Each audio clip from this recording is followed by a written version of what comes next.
The alarm bells rang across the Kepler station like angry metal birds. Captain Hyunwoo ran down the bright white hallways as red lights flashed on the walls. His boots made loud sounds on the metal floor. Other officers ran beside him. Everyone looked scared. "Sir, we have a problem," said Lieutenant Dong-soo when Hyunwoo reached the control room. The big screens showed space maps with red dots moving fast. "Something big is coming from the dark space beyond our borders." Hyunwoo looked at the screens. He had been a space captain for 20 years. He had seen many strange things. But this was different. The red dot on the screen was huge. Much bigger than any ship he had ever seen. "How big is it?" Hyunwoo asked. "About the size of 3 space stations put together," Dong-soo said. His hand shook as he pointed at the numbers. "And sir, it ate the Meridian colony." "What do you mean it ate the colony?" "The colony was there 1 hour ago. Now it is gone. This thing swallowed it whole." Dr. So-young stood near the big computer. She was the smartest person on the station. She studied alien life forms. Her black hair was tied back and her eyes looked worried. "Captain," she said in a soft voice, "I am getting strange readings from this creature. It is not a ship. It is alive." The main screen changed. Now it showed a picture from the Harmony research ship. Everyone in the room became very quiet. On the screen was something that looked like a nightmare. The creature was black like the empty space around it. But this was not the peaceful black of space. This was the black of something hungry, something that wanted to eat everything. It had a shape that hurt to look at. Long arms that moved like snakes came out from its body. Its mouth was bigger than a city. Inside the mouth were rows and rows of white teeth that looked sharp as knives. "Dear God," whispered Communications Officer Jae-won. "What is that thing?" As they watched, the creature moved toward a small moon. The moon had a mining station with 5,000 people. The creature opened its mouth wider. The moon disappeared inside. Gone. Just like that, the creature grew bigger. "It gets larger when it eats," Dr. So-young said. She typed fast on her computer. "Every time it eats something, it becomes more powerful." Captain Hyunwoo felt cold fear in his chest. In all his years in space, he had never seen anything like this. "Send emergency messages to all the colonies. Tell them to run. Get everyone away from that thing." "Yes, sir," said Jae-won. His fingers moved fast over the communication controls. Message sent to all human colonies and alien friends. But the answers that came back were not good. Colony 7 was already gone. The big factory station near Jupiter was under attack. The creature was fast, much faster than their ships. On the screen, they watched the creature move toward another target. This time it was a transport ship carrying families to the new colonies. The ship tried to run. It was too slow. The creature's long arms reached out like dark fingers. They wrapped around the ship. The ship disappeared into the creature's mouth. 3,000 people were gone in seconds. "We have to stop it," said Lieutenant Min-soo. He was young and brave. "We have weapons. We have ships. What weapons can stop something like that?" asked Dr. So-young. "Look at the size of it. Our biggest guns would be like small stones thrown at a mountain." More reports came in. The creature was moving toward the inner colonies, the places where millions of people lived. Earth was still far away, but at the speed the creature was moving, it would get there in 2 weeks. Captain Hyunwoo thought hard. He had to do something. He had to try to save people. "Contact the Alien Council," he said. "Tell Admiral Velthar of the Ceridians and Commander Zephys of the Quartzites that we need help. Tell them this creature will eat their worlds too if we do not work together." The answer came fast. The alien races were already seeing the same problem. Their own colonies were disappearing. The creature did not care if something was human or alien. It just wanted to eat. Within 6 hours, ships from 12 different alien races were flying toward the human colonies. Big warships with powerful weapons, ships that could destroy planets, ships that had won 100 battles. But as they came closer to the creature, their brave words became whispers of fear. The Sauridian Admiral Velthar was a proud lizard-like being who had never lost a fight. His message to Captain Hyunwoo was simple. "My ships have weapons that can break moons, but I am afraid they will not be enough." Commander Zephys of the Crystal People was known for her wisdom. Her people could think faster than computers, but her message was even more worried. "This creature is not like anything in our history books. It does not follow the laws of space and time that we know." Dr. So-young worked day and night studying the creature. She did not sleep. She barely ate. She watched every movement the creature made. "It is learning," she told Captain Hyunwoo. "Every time it eats something new, it gets smarter. First, it just ate rocks and ice. Then it learned to eat metal ships. Now it is choosing targets that have more life energy." "What does that mean?" asked the captain. "It means it is getting hungry for bigger meals. And Earth has more life on it than any other planet in this part of space." The creature continued to eat. Space stations, mining colonies, transport ships, research posts. Each meal made it bigger and stronger. The scientists calculated that it had eaten over 50,000 people in just 3 days. The combined fleet of human and alien ships gathered at the Nexus Prime system. This was humanity's biggest space station. It had the best weapons and the strongest shields. If they were going to make a stand, this was the place. But as the creature came closer, everyone could feel the fear growing. This was not just another space battle. This was a fight for the survival of all life in their part of the galaxy. Captain Hyunwoo stood on the bridge of his ship and looked out at the stars. Somewhere out there, the creature was coming, and he did not know how to stop it. The biggest space battle in history was about to begin. Nexus Prime Station floated in space like a giant metal city. Around it, thousands of ships waited in formation. Human ships painted white and blue, Sauridian ships that looked like metal dragons, quartzite ships made of living crystal that sparkled in the starlight. General Taemin stood in the main command center. He was a tall man with gray hair and kind eyes that had seen too many wars. Today, those eyes looked worried. On the screens around him, he could see all the ships that had come to help. It was beautiful and terrible at the same time. "General, we have ships from every major race in the galaxy," reported Commander Yeonji. She was his best officer. The Ethereals brought their mind warriors. The Centauri brought their plasma cannons. Even the mysterious shadow folk sent ships. "How many people?" asked General Taemin. 2 million beings on 8,000 ships, sir." The general nodded. It sounded like a lot, but he knew it might not be enough. Nothing had been enough to stop the creature so far. President Yoonji appeared on the main screen. She was speaking from Earth to all the colonies at once. Her voice was calm, but everyone could hear the fear underneath. "Citizens of humanity and our alien friends," she said. "Today we face the greatest danger our galaxy has ever known. But we do not face it alone. Today, 12 different races stand together. Today we are not just humans or Sauridians or quartzites. Today we are all defenders of life itself." In the observation deck of Nexus Prime, a young man named Ji-hoon watched the president's speech. He was 24 years old and worked as a maintenance engineer. His job was to fix broken pipes and clean air filters. It was not an important job, but he liked helping keep the station running. Ji-hoon was eating lunch while he watched. His grandmother Malsoon had packed food for him before he left Earth 6 months ago. Rice balls with seaweed, dried fish, and pickled vegetables. The food was simple, but it tasted like home. It tasted like love. "Ji-hoon, you should not be here," said his friend Chan-woo, who also worked in maintenance. "This viewing deck is supposed to be closed." "What if the bosses see us?" "The bosses have bigger things to worry about today," Ji-hoon said. He offered Chan-woo a rice ball. "Want some?" "My grandmother always packs too much food." Chan-woo took the rice ball and smiled. "Your grandmother makes the best food on the station. Even better than the fancy restaurants." Through the big windows, they could see the fleet getting ready. The ships moved into attack positions. Some ships were as small as houses. Others were as big as cities. The weapons on these ships could destroy planets. Surely they could stop one creature, even a big one. But then the creature arrived. It came out of hyperspace like a nightmare becoming real. The thing was even bigger than before. It had eaten so many colonies and ships that it was now the size of a small moon. Its black body seemed to drink the light from nearby stars.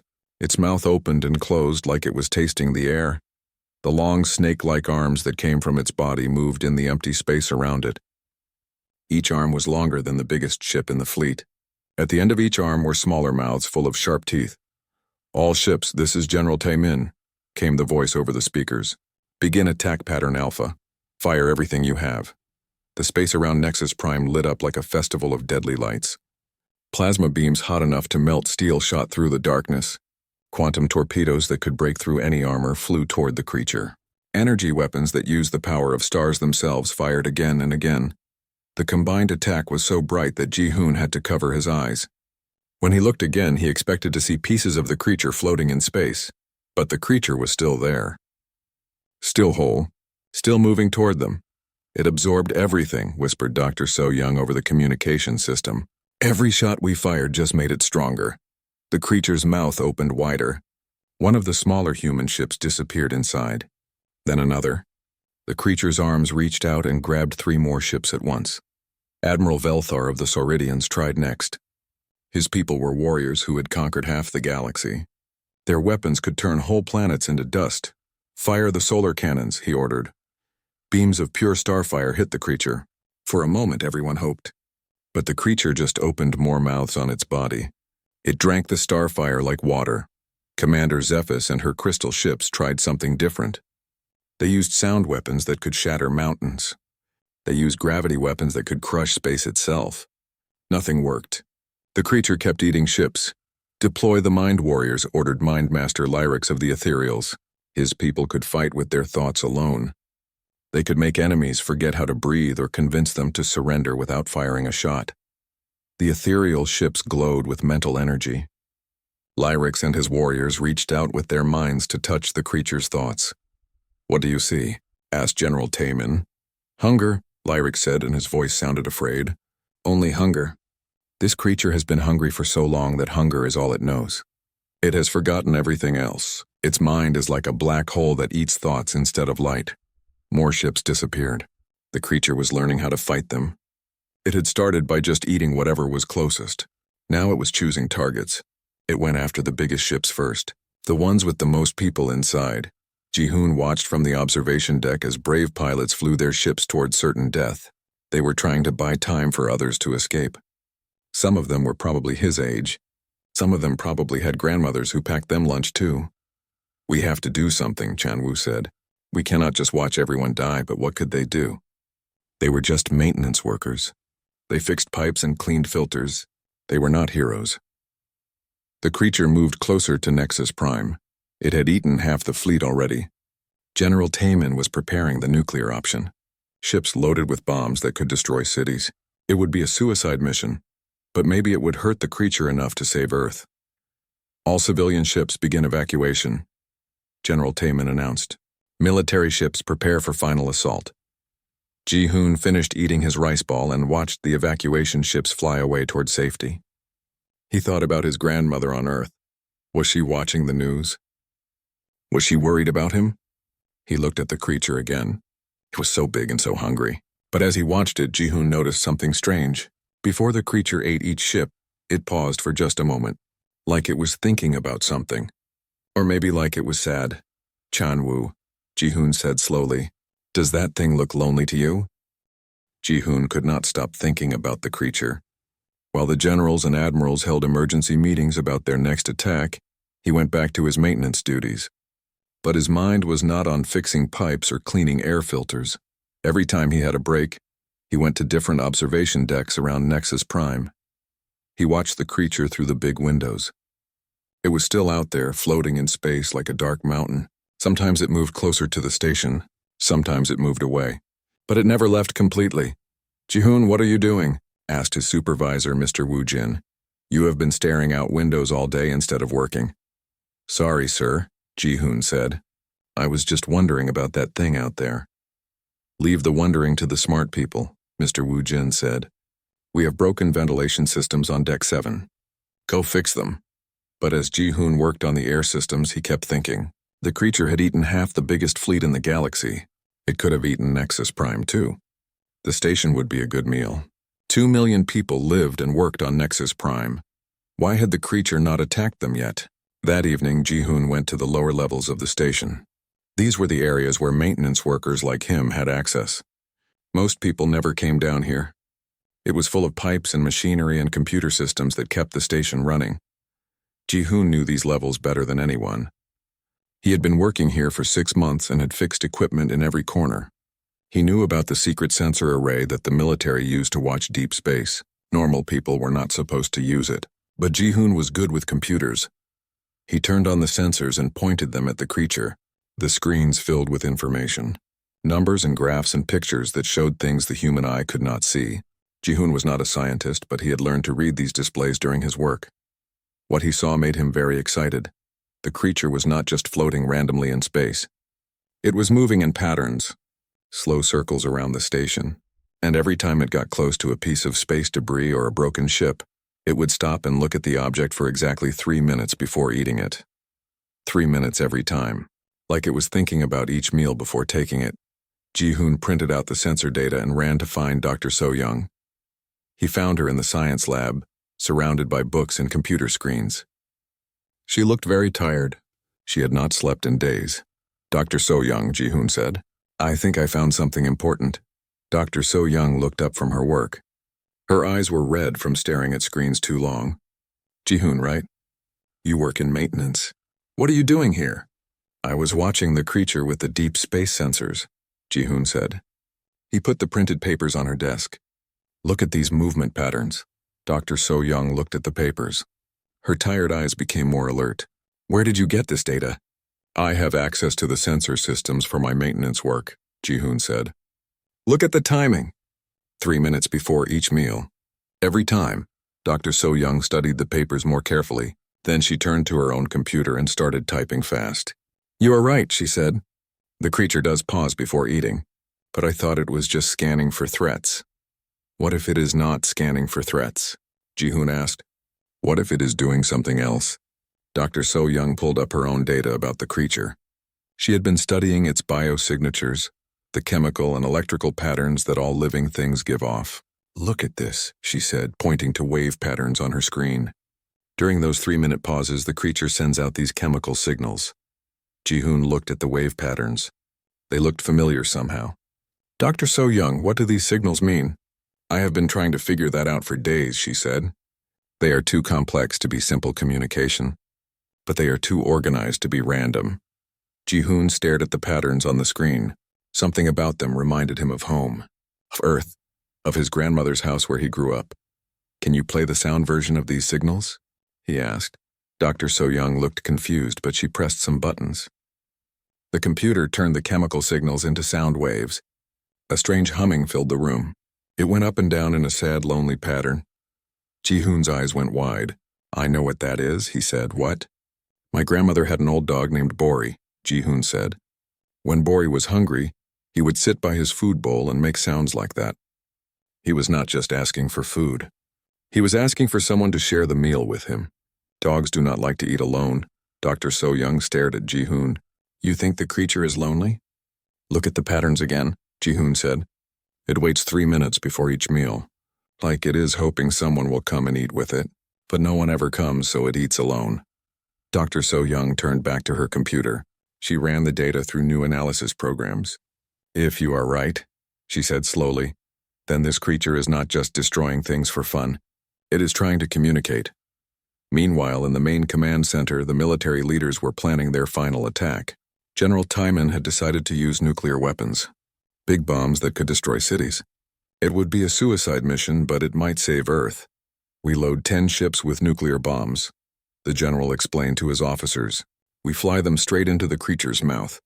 The explosion might kill it from the inside." Admiral Hyunwoo nodded. "I will lead the mission myself." "Sir, that is not necessary," said Commander Yeonji. "Yes, it is," Admiral Hyunwoo said. "If we are asking people to die, their leader should be willing to die with them." But before they could launch the attack, Dr. So-young and Ji-hoon ran into the command center. "Wait," Dr. So-young shouted. "Do not attack yet. We think we understand what the creature wants." "What are you talking about?"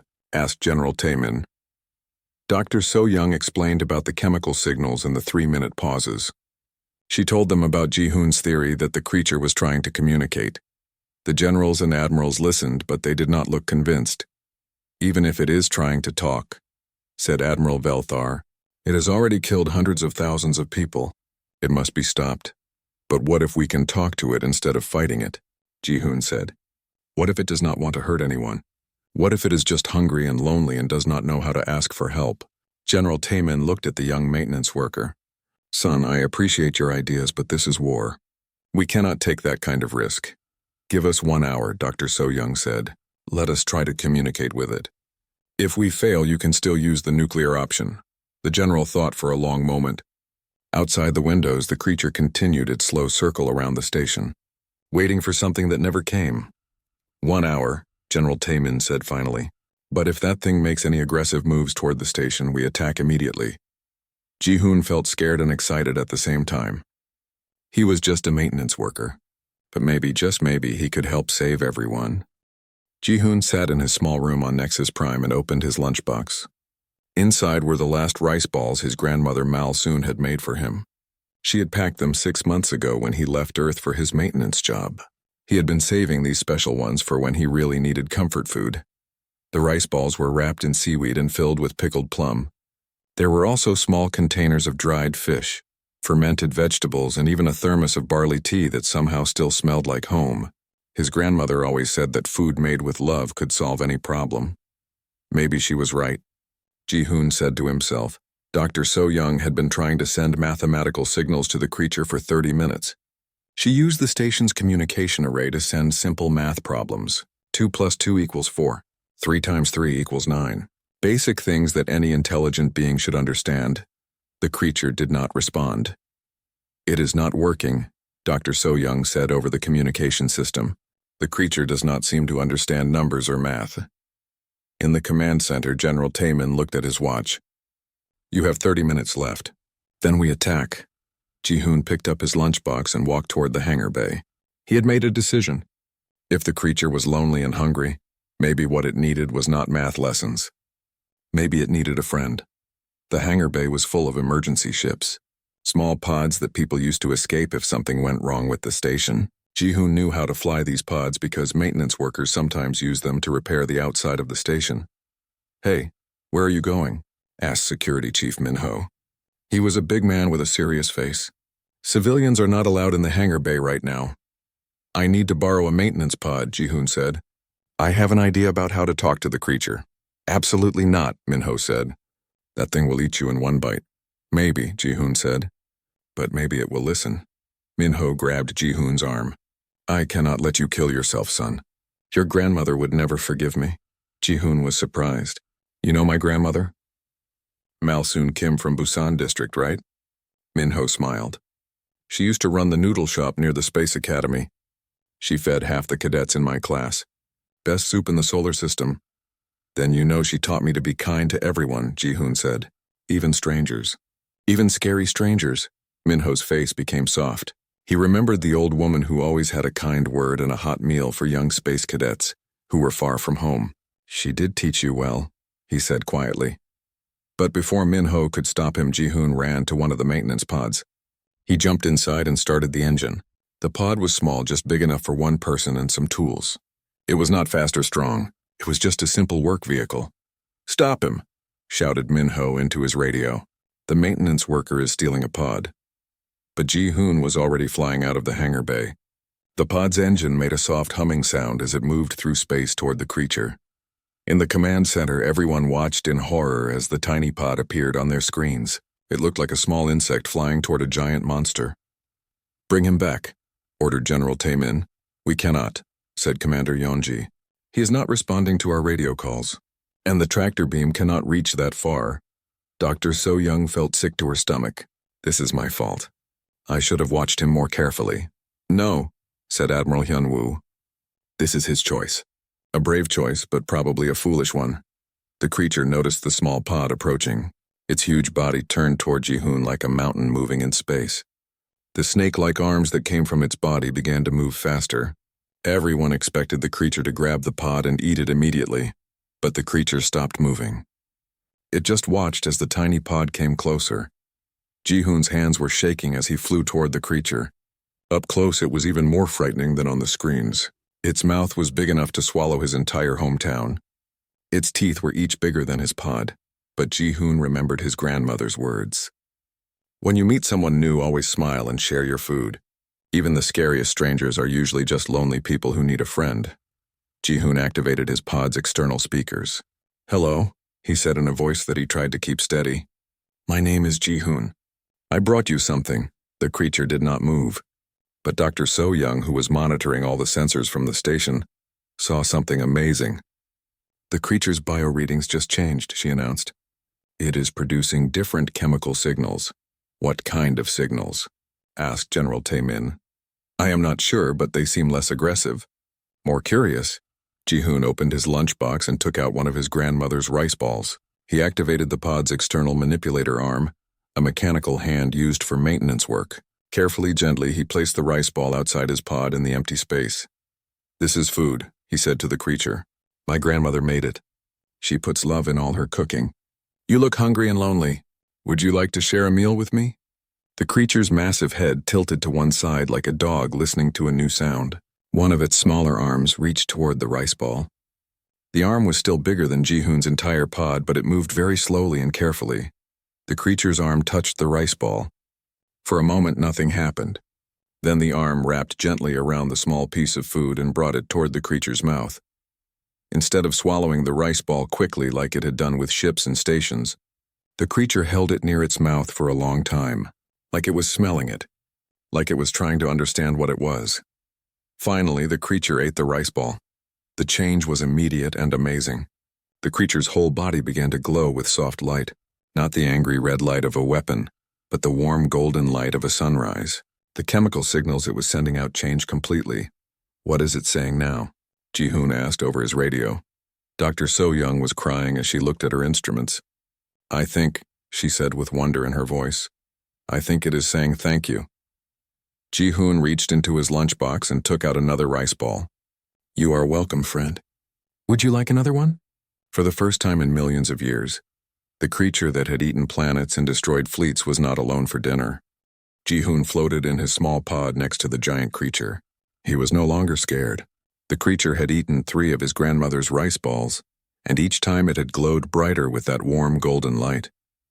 Now it was moving its long arms in slow, gentle patterns around his pod like it was trying to dance. "Dr. So-young," Ji-hoon said into his radio, "the creature is making new signals. Can you tell what they mean?" Back on Nexus Prime, Dr. So-young was working faster than she had ever worked in her life. Her computers were analyzing every sound, every chemical signal, every movement the creature made. Slowly, patterns were starting to appear. "Ji-hoon, I think it is trying to tell us something about itself," she said. "The signals are getting more complex, more organized, like it is learning how to talk to us." Dr. Daeun, the station's best language expert, had joined Dr. So-young in the science lab. She was a quiet woman who spoke 12 different alien languages. She had spent her whole life studying how different beings communicate. "Look at these wave patterns," Dr. Daeun said, pointing at the screens. "They remind me of the emotional language that young children use before they learn proper words. The creature is not speaking with adult thoughts. It is speaking with feelings."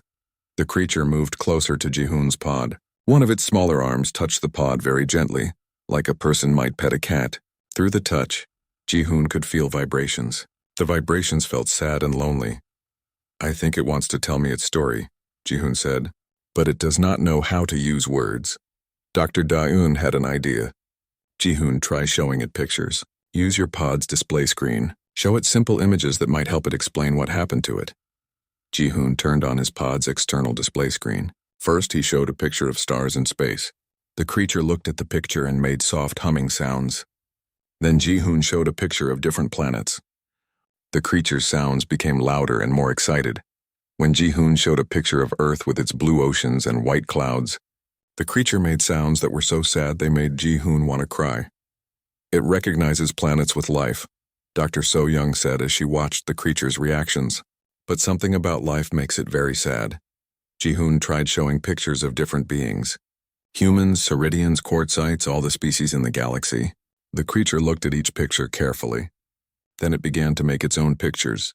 The creature used its body to create shapes of light in the space around Ji-hoon's pod. The first shape looked like a star map. But it was not a map of this part of the galaxy. It was somewhere far away with different star patterns. "It is showing us where it came from," Dr. Daeun said with excitement in her voice. The next light shape the creature made looked like other beings. They were not like any species anyone had seen before. They were made of energy and light, floating in space like living stars. There were thousands of them, all connected by streams of bright energy. "It had a family," Ji-hoon whispered. "A whole civilization of beings like itself." The creature's light pictures continued. They showed the energy beings living happily together near their distant stars. They shared thoughts and feelings across space. They took care of young ones who were just learning to control their light. It was a beautiful, peaceful life. But then the pictures changed. Something terrible happened. A dark wave spread across their part of space. It was not a normal space storm. It was something that destroyed the energy that the beings were made of. One by one, the light beings began to fade away. The creature showed itself trying to save its family and friends. But it was too late. The dark wave consumed everything. In the end, only one being survived. Only this creature thrown far from its home by the cosmic disaster. It has been alone for millions of years, Dr. So Young said quietly, wandering through space looking for others like itself. The creature made one more light picture. This one showed it trying to make friends with other beings it met. But every time it approached a planet or a ship, the people there attacked it or ran away. They were afraid of its size and its appearance. No one ever tried to understand what it wanted, so the creature learned to take what it needed, food, energy, materials to keep itself alive. But taking without asking hurt other beings, and hurting others made the creature even more sad and lonely. Ji-hoon understood now. You were not trying to hurt anyone, he said to the creature. You were just hungry and lonely and did not know how to ask for help. The creature's light grew brighter. It reached out with one arm and very gently touched Ji-hoon's pod again. This time the vibrations felt warm and grateful. Captain Hyunwoo's voice came over the radio. Ji-hoon, you have done something amazing. But we still have a problem. This creature has eaten many ships and colonies. Many people are dead. The other species in our alliance want justice. Ji-hoon looked at the creature floating beside him. Its light was dimmer now, like it was ashamed. I think it knows it did wrong, Ji-hoon said. I think it wants to make up for the harm it caused.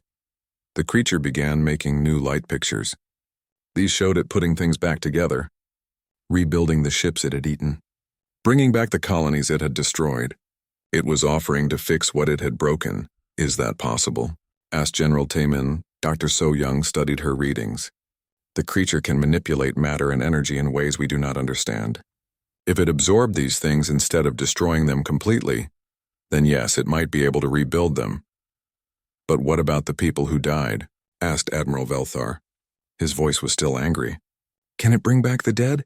The creature's light became very dim when it heard this question. It made new pictures showing small points of light floating around it. Dr. Dayun gasped when she realized what they meant. The creature did not just eat matter and energy, she said.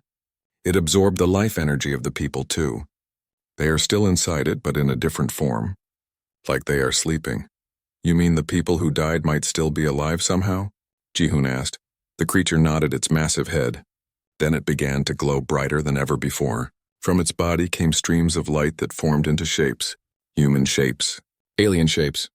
The shapes became more solid, more real. People began to appear in the space around the creature. People who had been on the ships and colonies that were eaten.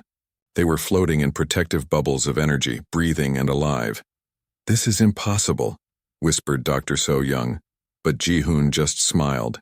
His grandmother had always told him that impossible things happened every day. You just had to believe in the good in people, even people who looked like monsters. Welcome back, friend, Ji-hoon said to the creature. Now let us go home and introduce you to everyone properly.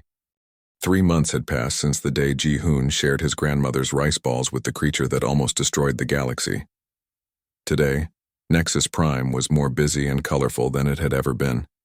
Ships from every corner of known space were docked at the station, but these were not warships. These were cargo ships bringing food, celebration ships bringing families, and research ships bringing scientists who wanted to study the most amazing friendship in galactic history. The creature now called itself the Keeper of Stories. It had chosen this name because it carried the memories and experiences of everyone it had ever absorbed. It could tell stories about brave pilots, wise scientists, loving families, and adventures from 1,000 different worlds. Ji-hoon stood on the main observation deck watching the Keeper work. The creature was carefully rebuilding the last of the destroyed colonies. It moved its long arms like an artist painting in space, reshaping metal and rock into homes and factories and gardens. Every building was exactly as it had been before, but somehow made better and stronger. The Meridian colony is complete, announced Dr. So Young over the station speakers. All 5,000 residents have been restored to full health and are ready to return home. Cheers echoed through Nexus Prime. People from dozens of species celebrated together. Ceridians roared with joy. Quartzites sang crystal songs. Humans clapped and laughed and cried happy tears. General Tai Min walked up to Ji-hoon. The old soldier looked much happier than he had 3 months ago. Ji-hoon, the president wants to give you the Galaxy Peace Medal. It is the highest honor we can give to a civilian. Ji-hoon shook his head. I do not want a medal, sir. I just did what my grandmother taught me to do. Be kind to everyone. Your grandmother must be very proud, said the general. She is coming to visit next week, Ji-hoon said with a big smile. She wants to meet the keeper and teach it how to make proper kimchi. The general laughed. I would like to see that. Near the station, the keeper of stories was playing with a group of children. The children came from different species, but they all loved the gentle giant that could make beautiful light shows and tell amazing stories. The keeper would create small light animals that danced around the children. Bears made of starlight, birds made of rainbow energy, fish that swam through the air like it was water. A little human girl named Su Jin rode on one of the keeper's smaller arms like it was a roller coaster. She was not afraid at all. To her, the keeper was just a very big friend who gave the best rides in the galaxy. Tell us the story about the singing moons again, called out a young quartzite boy. The keeper's lights pulsed in happy patterns. Through the translation system that Dr. Daun had built, its voice was warm and kind. Long ago in the Andromeda Spiral, there were 3 moons that loved music so much they learned to sing together. As the keeper told its story, Admiral Hyunwoo and Admiral Velthar watched from the bridge of the flagship. The 2 military leaders had become good friends during the crisis. I still cannot believe it worked, said Admiral Velthar. One human with a lunchbox succeeded where all our weapons failed. Humans have always been strange that way, Admiral Hyunwoo said. They solve impossible problems with simple solutions. Love instead of war. Food instead of weapons. Friendship instead of fear. The boy has taught us all something important, said Admiral Velthar.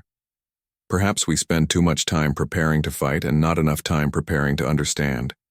Commander Zephys of the Quartzites joined them on the bridge. Her crystal body sparkled with approval. The Keeper has shared knowledge with us that will advance our science by hundreds of years.